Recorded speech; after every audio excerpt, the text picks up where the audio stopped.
অসমত এতিয়া বহুখিনি উদ্যোগ আহিছে, প্ৰাইভেট বিজনেছ আহিছে। তেওঁলোকে চৰকাৰৰ পৰা PSU বিচাৰি থাকে যে আমাক প্ৰাইভেট সিকিউৰিটি, আমাক PSU দিব লাগে। বহুত ক্ষেত্ৰত আন বিষয়াসকলে বা আন ব্যক্তিসকলেও PSU বিচাৰে।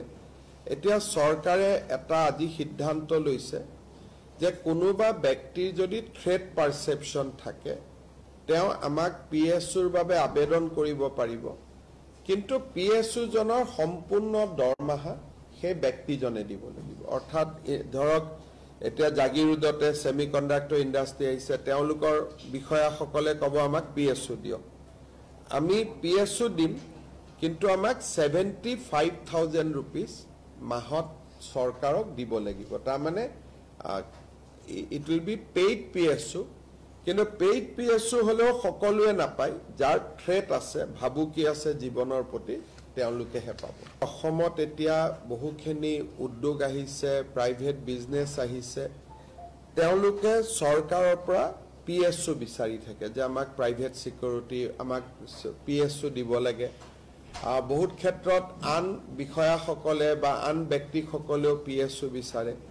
এতিয়া চৰকাৰে এটা আজি সিদ্ধান্ত লৈছে যে কোনোবা ব্যক্তিৰ যদি থ্ৰেট পাৰসেপশ্যন থাকে তেওঁ আমাক PSUৰ বাবে আবেদন কৰিব পাৰিব, কিন্তু PSU জনৰ সম্পূৰ্ণ দৰমহা সেই ব্যক্তিজনে দিব লাগিব। অৰ্থাৎ ধৰক এতিয়া জাগিৰোডতে সেমিকন্ডাক্টৰ ইণ্ডাষ্ট্ৰি আহিছে, তেওঁলোকৰ বিষয়াসকলে ক'ব আমাক PSU দিয়ক।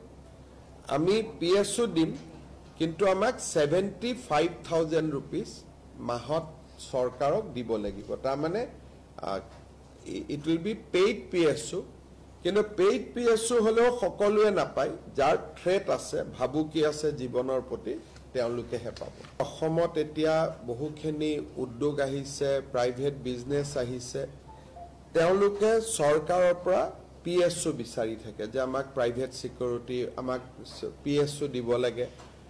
বহুত ক্ষেত্ৰত আন বিষয়াসকলে বা আন ব্যক্তিসকলেও PSU বিচাৰে।